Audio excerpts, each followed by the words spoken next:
Joining us here at Post 9 this morning is Mohamed El-Erian, of course, Allianz's chief economic advisor. It's great to have you back on set. Good to see you. Thanks for having me, Colin. I mean, first, it's just remarkable, the disparity between what we're seeing in AI-related names and those companies that don't have that advantage right now. And it's understandable. As you know, I think AI is a major transformational general-purpose technology. It's like electricity. It's going to change so much of what we do. And it will matter greatly. Whether you have electricity or not is a huge difference. So for me, it makes total sense. What I worry about is within AI, there are some names that are at reasonable valuations, but that has pulled other names that I think will end up in tears. In tears? Yes, I think this is what I call a rational bubble. It's rational because everybody has an incentive to overinvest in AI because the payoff is so huge, but you're going to have a relatively limited number of winners. So there's going to be some losers in there, but it is a better system than what China has, where the government tells you what you should be doing. This at least has competition and will have better outcomes. That said, China's using its AI, it's sort of diffusing it throughout. A little bit of a different strategy here. There are those who believe, Mohamed, that actually is a better strategy in terms of at least cementing the possibility for growth throughout and maybe even mitigating some of the dangers as well. So, David, I'm really, really glad that you've pivoted from working on AI to working with AI. The minute you go to working with AI, there are 4 risks that we're not handling well. 2 of which you've talked about. One is this notion of diffusion. We don't have a diffusion policy. We should have a better diffusion policy because that's what's going to impact productivity. The second issue you talked about in your first hour, which is the labor displacement versus labor enhancement.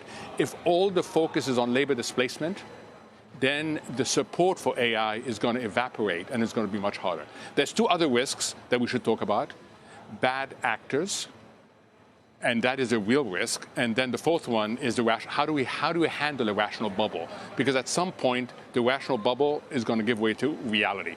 Well, you haven't even mentioned the crowding out of, say, electricity and what that's done to local sentiment when they try to place these data centers. Correct. And this whole displacement issue, we need to spend a lot more time displacement versus enhancement. Because if the focus is only on displacement, we're going to lose momentum in diffusing it. Yeah, I want to get back to the markets themselves specific to this. Or a rational bubble versus a irrational bubble, and when do you know you're in one and not the other?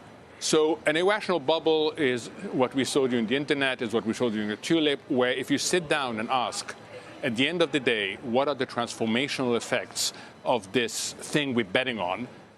If it's, I don't know, that's an irrational bubble. If it is, I know what it is, it's a rational bubble.